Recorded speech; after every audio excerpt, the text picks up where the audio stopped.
Hi friends, welcome back to Surya study circle. అందరూ బాగున్నారని అనుకుంటున్నా.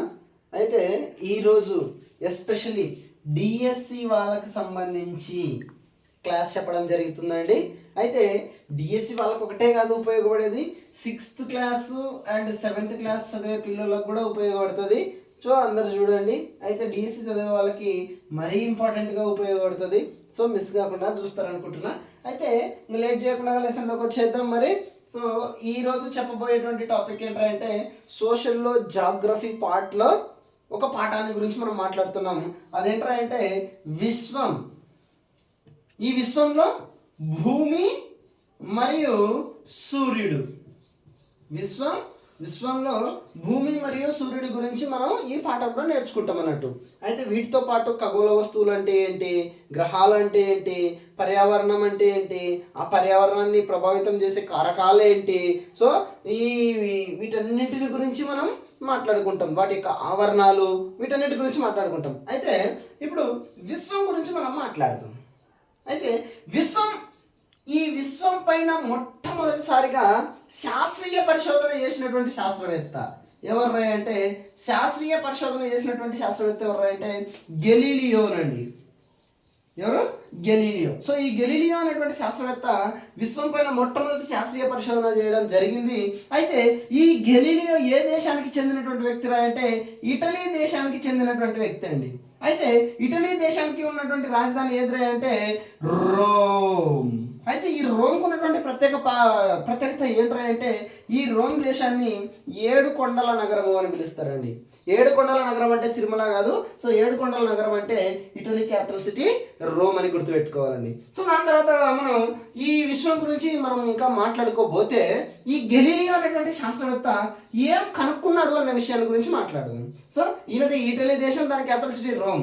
మరి ఈయన కనుక్కున్నటువంటి సాధనాలు ఏంటంటే ఒకటి టెలిస్కోప్ కనుక్కున్నాడు అండి. సో ఈ టెలిస్కోప్ని కనుక్కున్నటువంటి శాస్త్రవేత్త గెలీలియో. మరి రెండవది కాంపాస్, దిక్సూచిని కనుక్కోవడం జరిగింది టెలిస్కోప్ చేత. అర్థమైందండి. సో అయితే ఈ విశ్వాన్ని మనం ఆంగ్లంలో ఏమంటాం అనే విషయానికి వస్తే దీన్ని యూనివర్స్ అని చెప్తామండి. యూనివర్స్ అంటాం. సో ఈ యూనివర్స్ అనేటువంటి ఆంగ్ల భాషా పదం ఎక్కడి నుండి వచ్చింది అంటే యూనివర్సం అనేటువంటి లాటిన్ భాషా పదం నుండి వచ్చిందండి. యూనివర్సం అనేటువంటి లాటిన్ భాషా పదం నుండి వచ్చింది.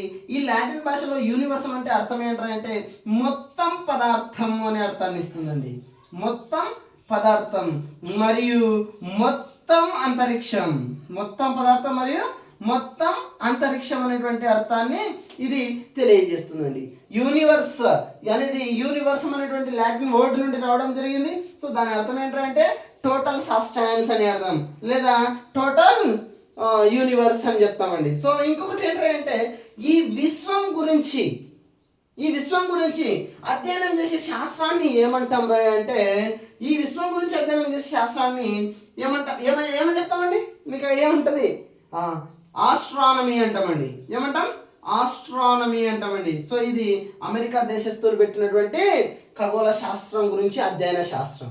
అయితే విశ్వం గురించి అధ్యయనం చేసే శాస్త్రాన్ని ఆస్ట్రానమీ అంటాం. అదే రష్యన్లు ఏం అని పిలుస్తారు అంటే రష్యన్లు విశ్వం గురించి అధ్యయనం చేసే శాస్త్రాన్ని కాస్మాలజీ అంటారండి. ఏమంటారు? కాస్మాలజీ అంటారండి. సో ఈ కాస్మాలజీ అంటే విశ్వం గురించి అధ్యయన శాస్త్రం. మరి ఈ కాస్మాలజీ మనం గుర్తుపెట్టుకుంటున్నప్పుడు జీకే పరంగా ఒక బిట్టు గుర్తుపెట్టుకోవచ్చండి. కాస్మాలజీ పేరులో తీసేసి సి పెడితే సిస్మాలజీ అవుతుందండి. సో ఈ సిస్మాలజీ అంటే ఏంటంటే భూకంపాల గురించి అధ్యయనం చేస్తుందండి. సిస్మాలజీ అనేది భూకంపాల గురించి అధ్యయనం చేస్తుంది. అయితే విశ్వం అంటే ఏంటి? ఇప్పుడు మనం దాని యొక్క టర్మ్ గురించి మాట్లాడుకున్నాం. దాన్ని ఎవడు కనుక్కున్నాడు, దానిపైన పరిశోధన చేసినటువంటి వ్యక్తి ఎవడు అని మాట్లాడుకున్నాం. అయితే విశ్వం యొక్క డెఫినేషన్ ఏంటి అన్న విషయానికి వస్తే విశ్వం అంటే ఏంటంటే కోట్ల గెలాక్సీల సమూహం అండి. కొన్ని కోట్ల గెలాక్సీల సమూహాన్ని విశ్వం అంటారు. మరి గెలాక్సీ అంటే ఏంటంటే కొన్ని కోట్ల నక్షత్రాల సమూహాన్ని ఒక గెలాక్సీ అని చెప్తారండి.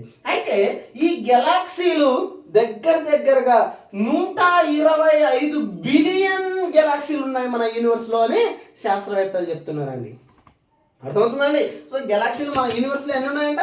125 బిలియన్స్, నాట్ మిలియన్స్, బిలియన్స్ ఉన్నాయని చెప్తున్నారు. అయితే ఈ గెలాక్సీకి మరొక పేరు ఏంటంటే నక్షత్ర వీధి. ఏంటండి? నక్షత్ర వీధి. సో నక్షత్ర వీధి. అయితే మనం ప్రస్తుతం మన సౌర కుటుంబం, ఈ సూర్య కుటుంబం అనేది ఏ గెలాక్సీలో ఉంది అన్న విషయానికి వస్తే, ఈ సౌర కుటుంబం అనేది పాలపుంత, ఏంటండి? పాలపుంత అనేటువంటి గెలాక్సీలో ఉంది. దీన్ని ఇంకేమంటారు అంటే మిల్కీ వే అని చెప్తారండి. అయితే ఇక్కడ సూర్యుని యొక్క కాంతి ఒక నదిలాగా ప్రవహిస్తూ ఉంటుంది. సో ఆ కారణం చేతనే ఈ పాలపుంతకి మరొక పేరు ఏంట్రా అంటే ఆకాశ గంగా. ఆకాశ గంగా అంటే ఆకాశంలో లైట్ అనేది ఒక నదిలా ప్రవహిస్తూ ఉంటుంది. సో ఆ రీజన్ చేతనే ఆకాశ గంగా అని పేరు పెట్టడం జరిగింది అండి. సో ఇది గెలాక్సీలకు సంబంధించినటువంటి విషయం. అయితే ఈ గెలాక్సీలు ఒక అంచు నుండి మరొక అంచుకి మధ్య ఎంత దూరాన్ని కలిగి ఉంటాయి అంటే, ఒక చివరి నుండి ఇంకొక చివరికి ఎంత డిస్టెన్స్ ఉంటుంది అంటే మీకు ఎవరికైనా ఐడియా ఉందా? దాని యొక్క అంచు దూరం ఎంత అంటే దగ్గరగా 1,20,000 కాంతి సంవత్సరాలు. చూడండి ఎంత పెద్ద దూరం ఉంటుంది. సో 1,20,000 కాంతి సంవత్సరాలు ఒక అంచు నుండి ఇంకొక అంచుకి దూరాన్ని కలిగి ఉంటుంది. ఎవరికి అంటే గెలాక్సీకి. ఒక గెలాక్సీ అనేది ఒక అంచు నుండి మరొక అంచుకి 1,20,000 కాంతి సంవత్సరాల దూరాన్ని కలిగి ఉంటుంది. అంటే కాంతి సంవత్సరం అంటే అత్యధిక దూరాలని కొలిసేటువంటి మాపనం, అత్యధిక దూరాలని కొలవడానికి ఉపయోగించేటువంటి యూనిట్ అన్నట్టు. సో ఒక కాంతి సంవత్సరం ఈజ్ ఈక్వల్స్ టు, ఒక కాంతి సంవత్సరం విలువ ఎంత అంటే 9.46 into 10 to the power of 15 kilometers. 9.46 into 10 to the power of 15 kilometers is equals to 1 light year. ఒక లైట్, ఒక కాంతి సంవత్సరం అని చెప్తామండి. సో అలాంటివి 1,20,000 కాంతి సంవత్సరాలు ఒక అంచు నుండి ఇంకొక అంచుకి మధ్య దూరం ఉంటుందండి గెలాక్సీలలో. సో అంత పెద్దగా ఉంటాయి అన్నట్టు. సో అయితే ఈ విశ్వం గురించి, ఈ విశ్వం పుట్టుక గురించి చాలా ఆవిర్భావ సిద్ధాంతాలు ఉన్నాయండి. అయితే అందులో మనకు ముఖ్యంగా ఒక సిద్ధాంతం గురించి మనం ఈరోజు మాట్లాడబోతున్నాం. అదేంటంటే బిగ్ బ్యాంగ్ థియరీ. ఏంటండి? Big bang. సో ఈ big bang theory, big bang theory, దీన్ని తెలుగులో మహావిస్ఫోటన సిద్ధాంతము అంటారండి. మహావిస్ఫోటన సిద్ధాంతం అంటారు. సో ఈ బిగ్ బ్యాంగ్ థియరీని ప్రపోజ్ చేసినటువంటి వ్యక్తి ఎవరు అంటే జార్జ్ లైమెట్రీ. జార్జ్ లైమెటర్. సో ఈయన్ని జార్జ్ లైమెట్రీ అని కూడా పిలుస్తారండి. సో ఈ జార్జ్ లైమెటర్ అనేటువంటి శాస్త్రవేత్త బెల్జియం దేశానికి చెందినటువంటి శాస్త్రవేత్త అండి. సో ఈ బెల్జియం దేశం యొక్క రాజధాని బ్రస్సెల్స్. బెల్జియం యొక్క రాజధాని బ్రస్సెల్స్. బెల్జియం యొక్క రాజధాని బ్రస్సెల్స్. అయితే ఈ బిగ్ బ్యాంగ్ థియరీ ఏం చెప్తుంది? బిగ్ బ్యాంగ్ థియరీ అనేది ఏం చెప్తుంది అంటే 13.7 బిలియన్ సంవత్సరాలకు మునుపు, ఏంటి 13.7 బిలియన్, నాట్ మిలియన్స్, బిలియన్ సంవత్సరాలకు మునుపు ఈ విశ్వం అనేది ఒక చిన్న పార్టికల్గా ఉండేది, ఒక అణువుగా ఉండేది. సో ఆ అణువులో అత్యధిక ఉష్ణోగ్రత, అత్యధిక సాంద్రత పెరుగుతూ ఉండేది అన్నట్టు. సో ఆ అత్యధిక ఉష్ణోగ్రత, అత్యధిక సాంద్రత పెరిగే క్రమంలో ఆ చిన్న అణువు తట్టుకోలేక అది ముక్కలుగా బద్దలైంది అన్నట్టు. సో అలా బద్దలైనప్పుడు ఏర్పడినటువంటి ఆ ముక్కలనే మనం ఖగోళ వస్తువులు అని చెప్తున్నామండి. సో ఆ ఖగోళ వస్తువులు ఏంట్రా అంటే నక్షత్రాలు, గ్రహాలు, ఉపగ్రహాలు, మరియు శాటిలైట్స్, ఆస్ట్రాయిడ్స్, కామెట్స్, మెటరాయిడ్స్. సో ఇవన్నింటినీ కలిపి మనం ఏమంటున్నాం అంటే ఖగోళ వస్తువులు అంటున్నారండి. సో ఈ ఖగోళ వస్తువుల్ని ఇంగ్లీష్లో మనం ఏమని పిలుస్తామంటే సెలెస్ట్రియల్ బాడీస్ అని చెప్తారండి. ఖగోళ వస్తువులను ఏమంటాం?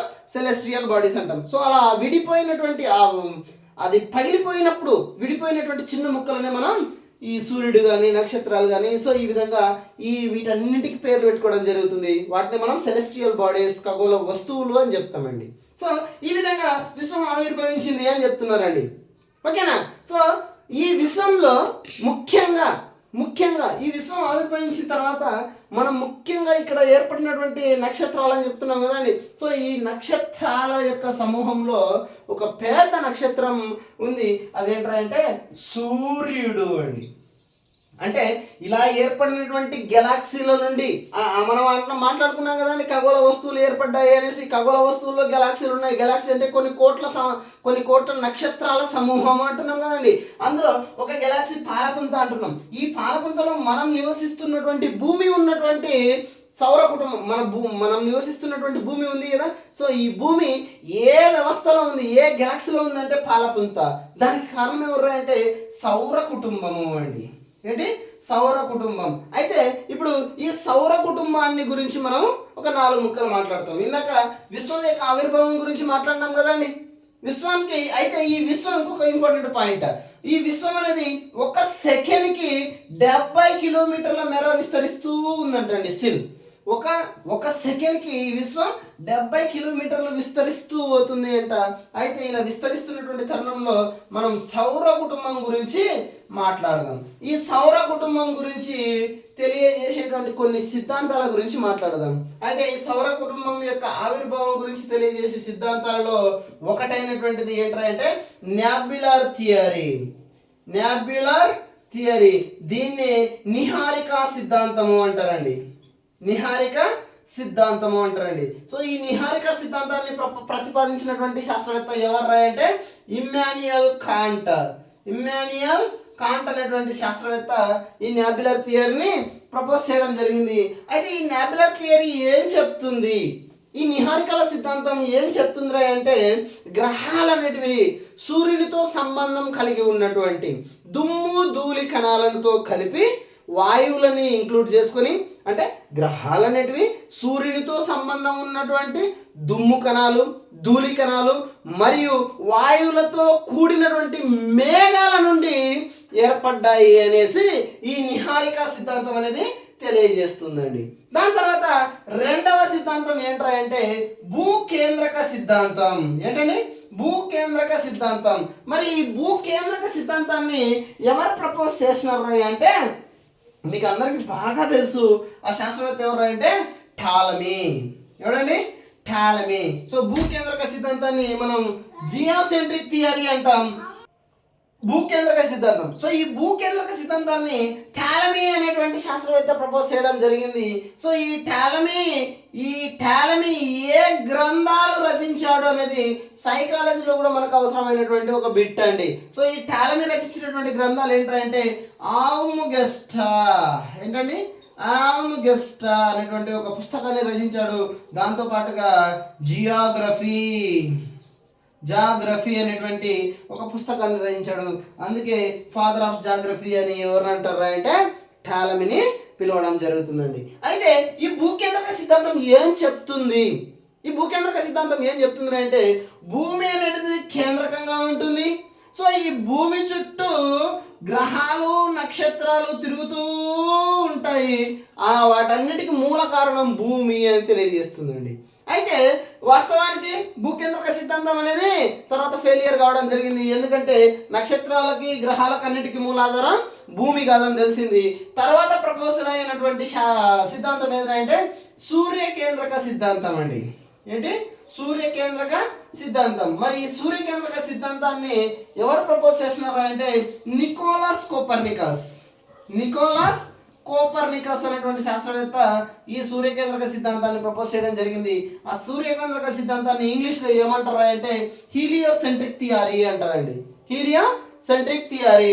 ఈ భూకేంద్రక సిద్ధాంతాన్ని జియోసెంట్రిక్ థియరీ అంటాం. నిహారిక సిద్ధాంతాన్ని న్యాబ్యులర్ థియరీ అని చెప్తారండి. సో అయితే ఈ సూర్యకేంద్రక సిద్ధాంతాన్ని నికోలస్ కోపర్నికస్ తెలియజేయడం జరిగింది.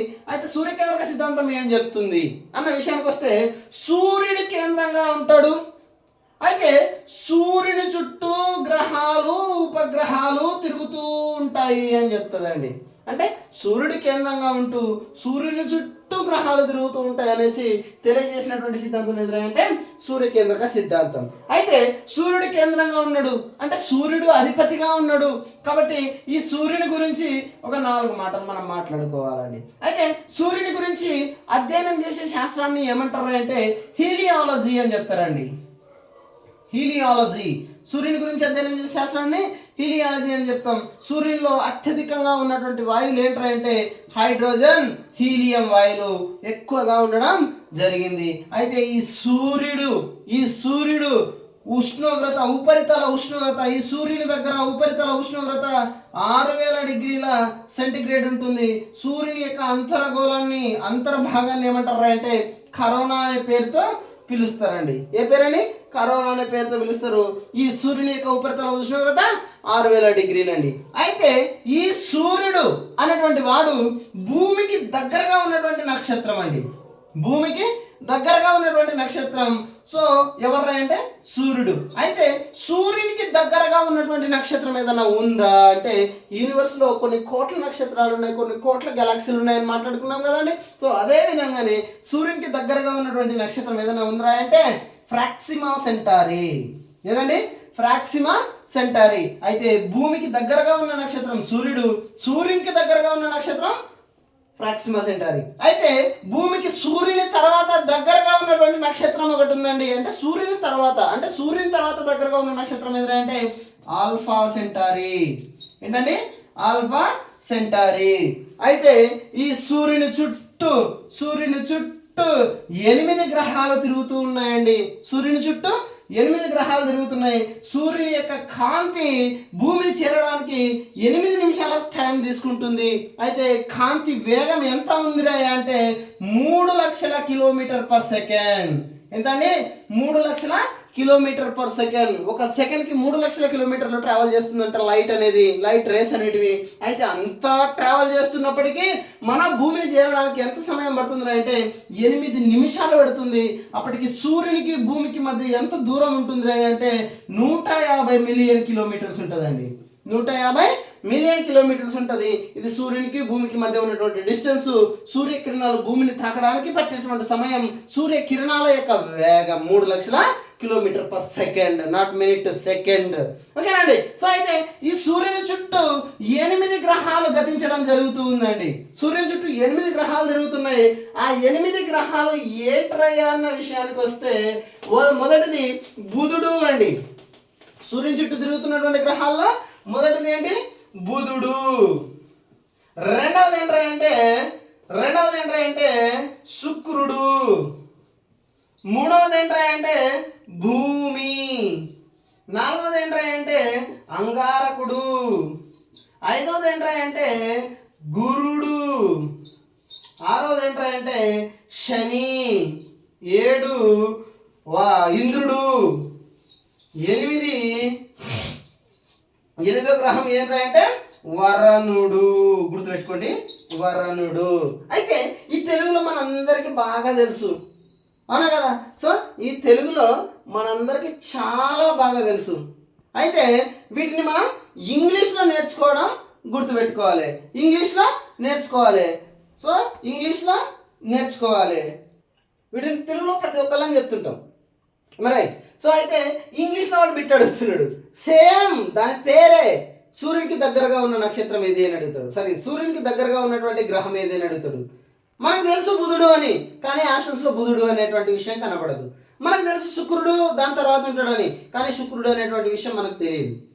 శుక్రుడు అన్న విషయం తెలుసు, దాని యొక్క ఆంగ్ల పదం మనకు తెలియదు అన్నట్టు. సో ఇట్లా చాలా బిట్స్ మనం తెలుసు లాస్ చేసుకుంటున్నటువంటి సందర్భాలు తెలుగు మీడియం స్టూడెంట్స్ చాలా మంది ఫేస్ చేస్తున్నారు. సో అందుకే వీటిని ఇంగ్లీష్లో గుర్తుపెట్టుకోవడం మనకు చాలా ఇంపార్టెంట్. అయితే బుధుడిని మనం ఇంగ్లీష్లో ఏమంటాం రా అంటే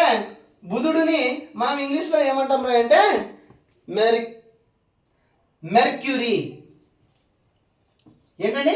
బుధుని యొక్క ఆంగ్ల నామం ఏంట్రా అంటే మెర్క్యూరీ. ఏంటి? మెర్క్యూరీ అనేది ఇంగ్లీష్ టర్మినాలజీ బుధునికి. తర్వాత శుక్రుడిని ఏమంటాం అంటే వీనస్ అంటారండి. ఆంగ్లంలో శుక్రుడిని ఏమంటాం? వీనస్ అంటాం. భూమిని ఎర్త్ అంటామండి. తర్వాత అంగారకుడు వెరీ ఇంపార్టెంట్ అండి, మార్స్ అని చెప్తామండి. Mars, not Mars. సో గురుడిని మనం జూపిటర్ అంటామండి. జూపిటర్, దీనికి ఇంకొక పేరుంది బృహస్పతి. దీని విశేషాలు ఏంటంటే ఇది అత్యధిక ఉపగ్రహాలు కలిగినటువంటి గ్రహం. అత్యధిక ఉపగ్రహాలు కలిగినటువంటి గ్రహం. ఎన్ని ఉపగ్రహాలు అంటే దగ్గర దగ్గరగా 82 ఉపగ్రహాలు ఉన్నాయి దానికి. సో గురుడికి అత్యధిక ఉపగ్రహాలు కలిగి ఉన్నటువంటి గ్రహం అంటాం. తర్వాత శనిని షాటర్న్ అంటారండి. షాటర్న్ దీనికి కూడా అత్యధిక ఉపగ్రహాలు ఉన్నాయి. అయితే 2 విభాగాలుగా ఉన్నాయి కాబట్టి ఒకటి 79 ప్లస్ ఒక 4, సో 83 84 ఉపగ్రహాలు ఉన్నాయి వాటిపైన. ఇంకా క్లారిటీ లేదు, దగ్గర దగ్గర 84 ఉపగ్రహాలు ఉన్నాయి అని చెప్తారు. కానీ అందులో 79 ఒకటి ప్లస్ 5, 79 ఒక 5, సో టోటల్గా 84 ఉపగ్రహాలు ఉన్నాయని. కానీ సో అఫీషియల్ ఇన్ఫర్మేషన్ లేదు కాబట్టి సో అత్యధిక ఉపగ్రహాలు కలిగినటువంటి గ్రహం ఏది అని వస్తే ఖచ్చితంగా మీరు జూపిటర్నే చూస్ చేసుకోవాలి. దాని తర్వాత షాటర్ని చూస్ చేసుకోవాలి. తర్వాత ఇంద్రుడు. సో ఇంద్రుడిని ఏమంటారు అంటే యురేనస్ అంటారండి. ఏమంటాం? యురేనస్ అంటాం. వరుణుడిని ఏమంటాం అంటే నెప్ట్యూన్ అని చెప్తారండి. ఏమంటాం? నెప్ట్యూన్ అనేటువంటి ఈ ఇంగ్లీష్ టర్మినాలజీ. సో బుధుడు మెర్క్యూరీ, శుక్రుడు వీనస్, భూమి అర్త్ అంగారకుడు, మార్స్ గురుడు, జూపిటర్ శని, శాటర్న్ ఇంద్రుడు, యురేనస్ నెప్ట్యూన్ వరుణుడు. సో ఇవి ఇంగ్లీష్ టర్మ్స్లో గ్రహాలండి. సో ఈ గ్రహాల గురించి ఇన్ డీటెయిల్డ్గా రెండవ వీడియోలో నేను తెలియజేస్తానండి. సో ఈ ఫస్ట్ వీడియోని ఇంకా లెంత్ చేస్తే ఎక్కువ లెంత్ అయిపోతుంది, సో బోర్ కొట్టే అవకాశం ఉంది. కాబట్టి ఈ నెక్స్ట్ పార్ట్లో అంటే సెకండ్ పార్ట్లో ఈ గ్రహాల గురించినటువంటి సమగ్ర ఇన్ఫర్మేషన్ నేను అందిస్తాను. నెక్స్ట్ సెకండ్ వీడియో కాన్సెప్ట్ ఏంటంటే గ్రహాలు ఏంటండి. ఈ గ్రహాల్లోనే మన భూమి గురించి కూడా సంపూర్ణ సమాచారాన్ని మీకు తెలియజేస్తాను. ఇంకా మన ఛానల్ ఎవరైనా సబ్స్క్రైబ్ చేయకపోతే సబ్స్క్రైబ్ చేయండి, నచ్చితే లైక్ చేయండి, మీ ఫ్రెండ్స్కి అందరికి షేర్ చేయండి. డిఎస్సికి బాగా చదవండి. All the best for all. Thank you.